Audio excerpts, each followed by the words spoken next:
Manipur ki Eeyong Phee mapan state shingdagi machinna puthoktuna keithel Thabak shanna yollaktuna karbar asida chaona cheifu pibat leirabasu Manipur ki nupi kayana tongan ba design kaya sizinaduna Eeyong Phee Puthokpagi Chang Hengathannabagi Thabak Leptana Paikhatlakli Numit tara marinigi oiba samrat training skill upgradation program gi saruk ama oina the Sinthangambi Enterprises ki proprietor Tiam Ramesuri na sinduna April tarukta Imphal East ki luwang sambamda pangthokre training program asi March ki tang 12 dagi hoduna tongan ba mafam singda chatharakpani Thauram aduda wa ngangladuna Tiam Ramesuri na laikai asida skill development ki thabak paikataba yade haibagi wakhalonda Weaver Service Center WSC Porampata application ama thaduna program asi sinjabani haina fongdokhi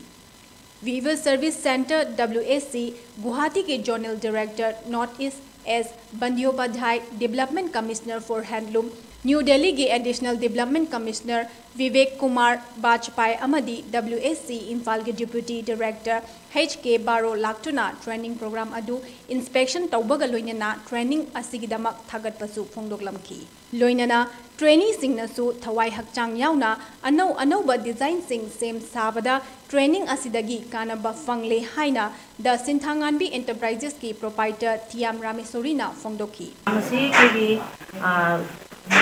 that 14 March 2022 dagi hogdokjagi bani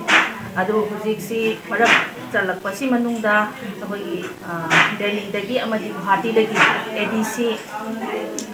Development Commissioner for Handlooms New Delhi dagi lakpidana amadi Guwahati dagi lakpidi sir Journal Director Northeast WSC ki si sir si lakpiraga ngasi inspection tawbirami koina kamaina kari thubak makha chathari ge habasi da matangda adu mokoina su yamna thagat pirami ngasi tawjariba thabak sidaida aigoi trainee sing sina su yamna interest leina anoba design sing se hana aigoi lekai sida chumnagi chamchamba khudai amsung khane khara saraga leirambado hojikti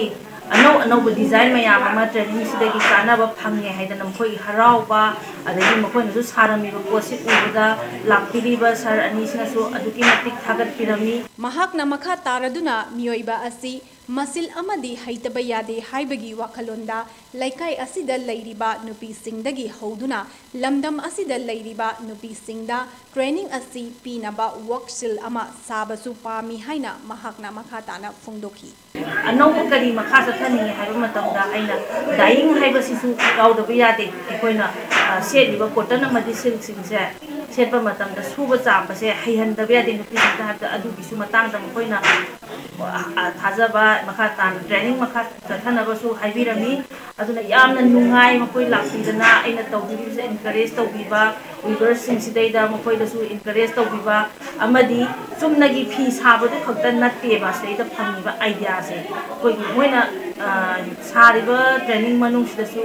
koi gi kaino se stipend su bibi per day 300 ko beneficiary singsida aduga anoba design gi idea mayamam bibi then aduga phisabi ama oiraga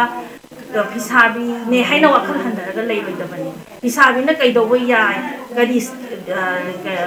beneficiary singsida karamba scheme lodaba yai kadi tawgani haibagi matang da mkhoi yamna marik chumna takpiba haibiba sin maram oiraga ai makhata na mayam si hena interest laigani makoi mayam su chawkhat gani ai isana pamjariba mayam da job provide toba pami su hena mapung khaba oigani haibase ai chapchaba thajaba wakhlon magalaina na ai makhata na tobak se hena tawgi haibase